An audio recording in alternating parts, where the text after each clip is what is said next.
Shalom, my name is Adam Wasser from New York City.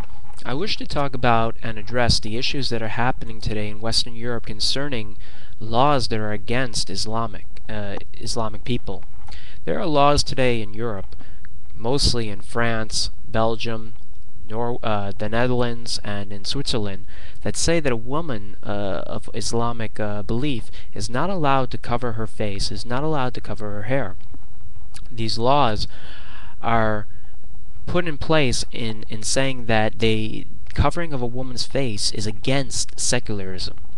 Now, we can go and say, well, these people are terrorists, they're pro-terrorists, they're trying to destroy democracy and trying to destroy secularism.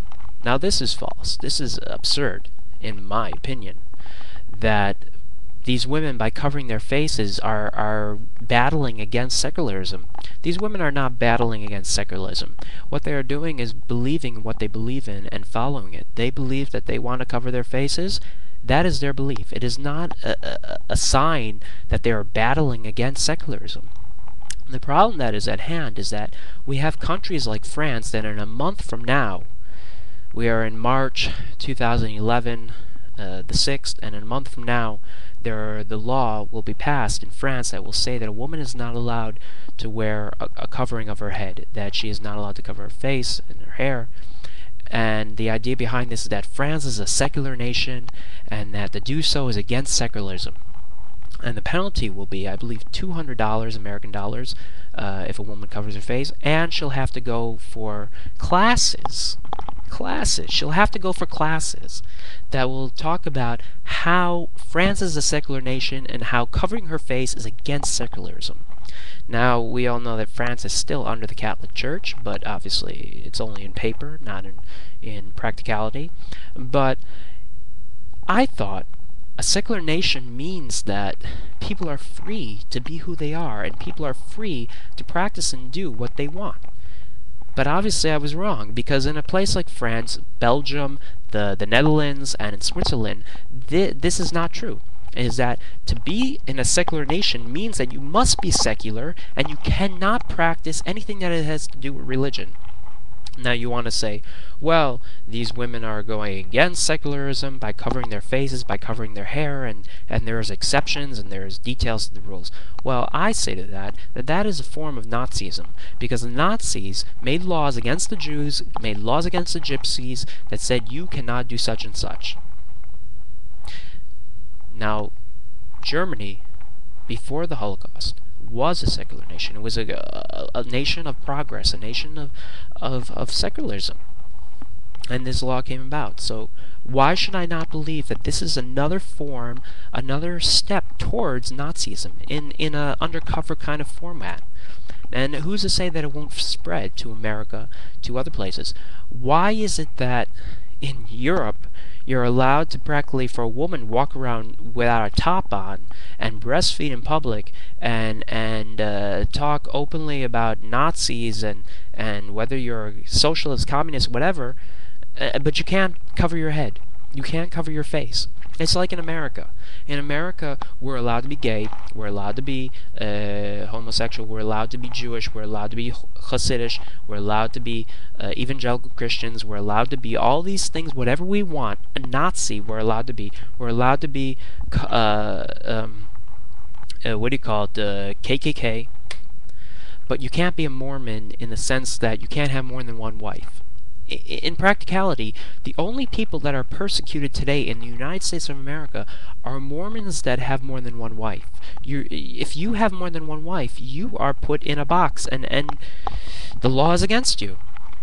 Recently, last year, we saw where 150 children were taken out of a compound in Texas because their parents came from a family where it was a husband and more than one wife.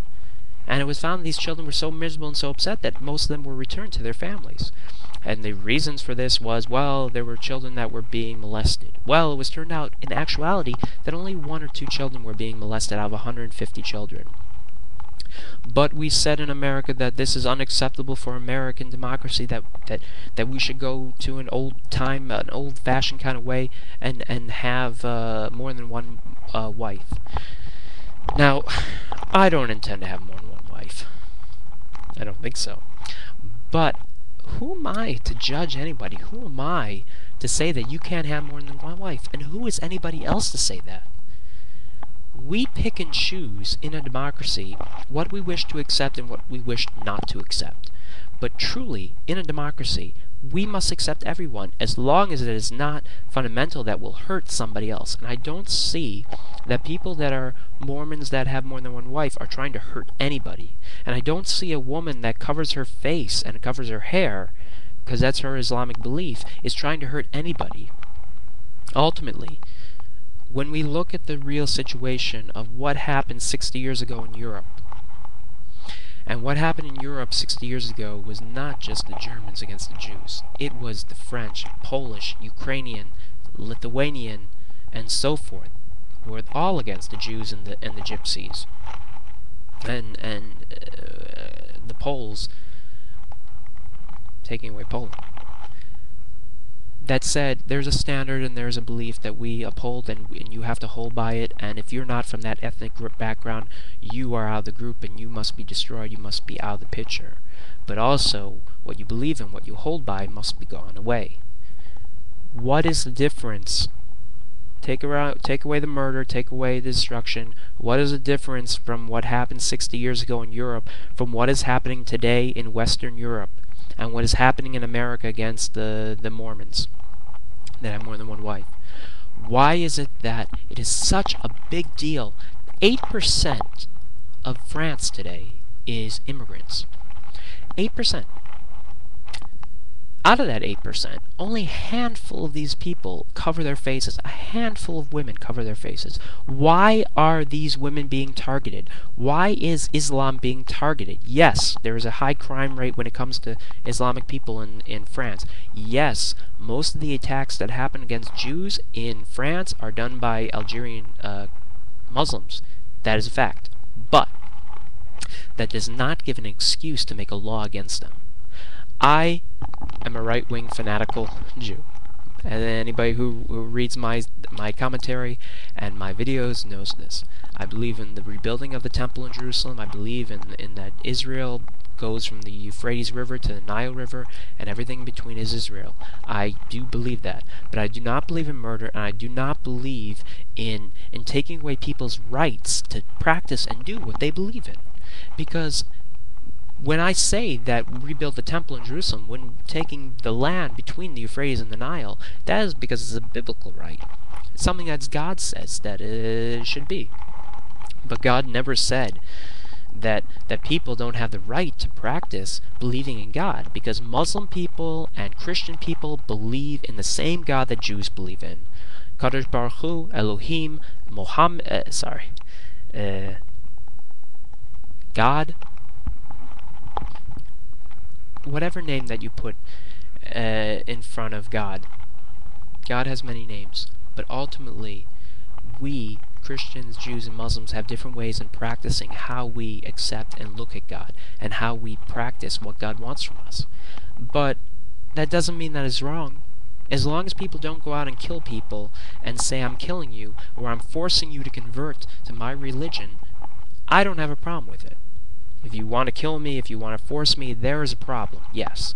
But if a woman wants to cover her face and cover her hair because that's what she believes in, that doesn't hurt me, that doesn't affect me. And why should it affect the French people, or the Swiss people, or the Belgium, or the Netherlands, or anybody else who's interested in making these anti-Semitic laws?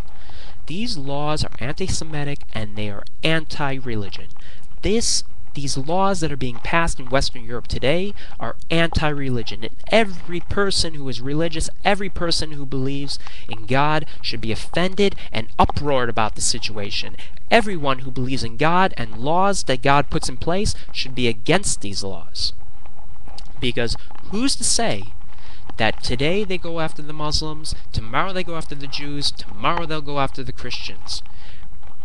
France has made a declaration that we are a secular nation, and that we go by secularism. And secularism has now become a religion where if you're not secular, you're against us. We as religious people, as people who believe in God, must take a step back. Put aside our own racist beliefs. Put aside our own stereotypism of Islam, and ask ourselves, will this law hurt us in the future? And is it right? Who are we to go and say that somebody is not allowed to practice their religion? Who are we? Are we a democracy? Are we a free and open-minded and intellectual nation of people? Or are we still stuck in the dark ages where if you look different, and if you sound different, you talk different, then you're not in the group? Christians have their group, Jews have their group, Muslims have their group. There's nothing wrong with that. But there is something wrong with saying that you cannot have your group. And what is happening in Europe today is saying that they cannot have their group. That is wrong, hypocritical, and racist. I believe that the Middle East and North Africa are Islamic nations, and that Europe is a Christian nation, and Israel is a Jewish nation. And we all have our groups, and we all have our boxes in the world, and our property of land that we all, that belongs to ourselves. But there are immigrants in our lands, and there are people that have different ideas and different beliefs in our lands. And if these people are not looking to kill us and not looking to destroy us, then there is no reason to go against them. There are Muslim people who are trying to destroy us and trying to conquer us and make all of the world an Islamic nation. But that is to be attacked head on. Making a woman say that you have to reveal your face, and if you do not, you will learn about secularism, forcing it down her throat, is not attacking the problem. It is not solving the problem. It is only making things worse, and it is only infringing on the right to be a religious person in a secular nation. I encourage everyone, before you accept these laws that are being passed in Europe and the laws that are in America today against the Mormon, the groups of Mormons, please take a step back. Look at the past. Look at how people have persecuted people for being different, and ask yourself, where does it stop? Where's the borderline? And why are we doing this? God bless you all, and have a wonderful day. Amen.